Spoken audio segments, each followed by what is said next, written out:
안녕하세요. 지금 미국에서는요, 정말 흥미로운, 어떻게 보면 좀 아이러니한 상황이 벌어지고 있습니다.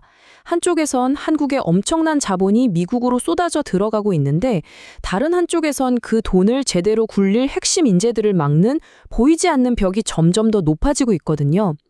돈의 물결은 환영하지만 사람의 흐름은 막는 이 기묘한 이야기, 지금부터 한번 시작해 보겠습니다. 5천억 달러, 네, 우리나라 돈으로 600조 원이 훌쩍 넘는 정말 상상하기 힘든 돈이죠. 이게 바로 최근 한국이 미국에 투자하기로 한 총 금액입니다. 기존에 있던 3,500억 달러 펀드에다가 1,500억 달러를 더 얹은 그야말로 역대급 규모예요. 사실 이미 한국은 미국의 최대 투자국 중 하나지만 이 계획은 양국 관계를 완전히 다른 차원으로 끌어올리고 있는 겁니다. 그런데 말이죠. 여기서 아주 근본적인 질문 하나가 생깁니다. 이 어마어마한 투자를 성공시키려면 당연히 한국의 최고 전문가들이 현장에 가 있어야 하잖아요? 그런데 만약 그 사람들이 미국의 문턱을 넘지 못한다면 어떻게 될까요? 돈은 마음껏 들어오라고 하면서 정작 그 돈을 쓸 사람은 막는 이 이상한 상황, 지금부터 한번 제대로 파헤쳐 보겠습니다. 자, 그럼 가장 먼저 부딪히는 벽이 뭐냐? 바로 이 숙련 기술 비자, 이 문제입니다. 돈이 흘러가는 길은 활짝 열려 있는데 사람이 가는 길은 생각보다 훨씬 더 꽉 막혀 있다는 거죠. 한번 상상해 보세요. 미국의 최첨단 배터리 공장을 짓는다고 칩시다. 이게 단순히 건물만 올리고 끝나는 게 아니잖아요.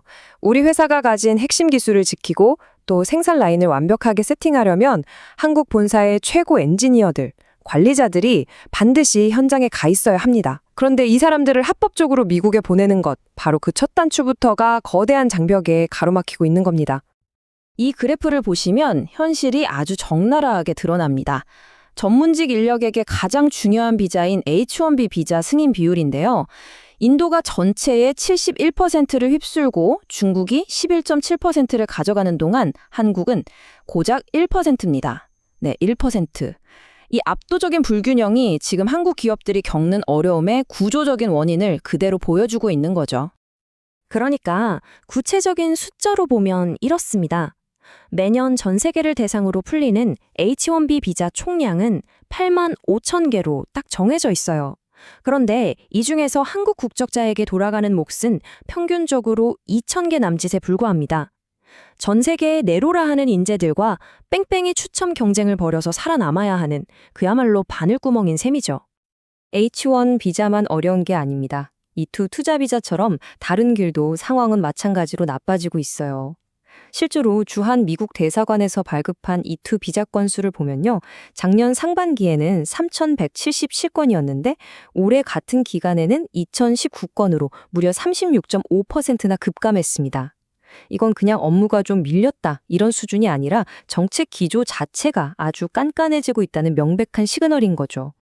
그리고 이제 이야기는 단순한 서류 문제를 넘어서 훨씬 더 적극적인 단속과 압박의 국면으로 접어들고 있습니다.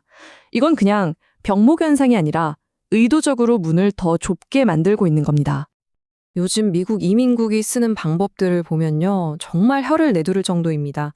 AI를 동원해서 비자 신청자의 위험도를 평가하고요. 페이스북이나 인스타그램 같은 소셜미디어를 샅샅이 뒤져서 반미 성향이 있는지까지 체크합니다. 공항에서 입국이 거부되는 사례도 눈에 띄게 늘고 있고요. 심지어 나는 아무 잘못이 없어도 우리나라의 불법 체류율이 높다는 이유만으로 더 까다로운 심사를 받기도 합니다.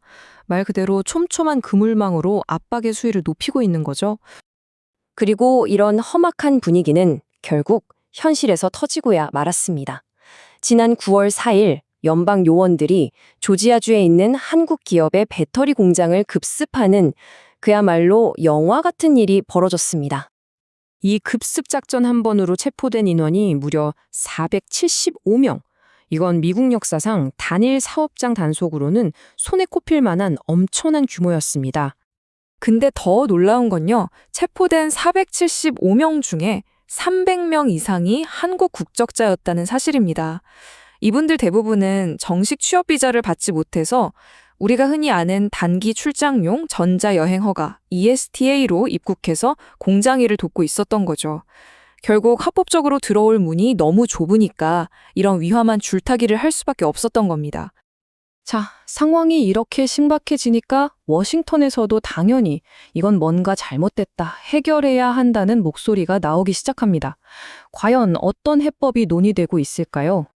미국이 자유무역 협정, 즉 FTA를 맺은 나라들 중에는요, 특별 대우를 해주는 곳들이 있어요. 호주 같은 경우는 매년 10,000개가 넘는 전문직 비자를 따로 받고요. 싱가포르도 5,000개 이상을 받습니다. 캐나다나 멕시코는 아예 무제한이고요. 근데 이상하죠? 미국의 핵심 동맹이자 최대 투자국인 한국은 여기에 빠져 있습니다. 바로 이 입법적인 구멍을 메우자는 주장이 나오는 겁니다. 그래서 나온 법안이 바로 한국과의 파트너 법안, 줄여서 PKWA입니다. 내용은 아주 간단해요. 복잡하고 경쟁 치열한 H-1B 비자 추첨과는 별개로 오직 한국 전문 인력만을 위한 E4라는 비자를 매년 15,000개씩 새로 만들자는 겁니다. 무엇보다 공화당과 민주당이 손잡고 발의한 초당적 법안이라는 점에서 의미가 크죠? 하지만 이게 그렇게 간단한 문제가 아닙니다. 사실 이 법안, 이번이 처음이 아니거든요.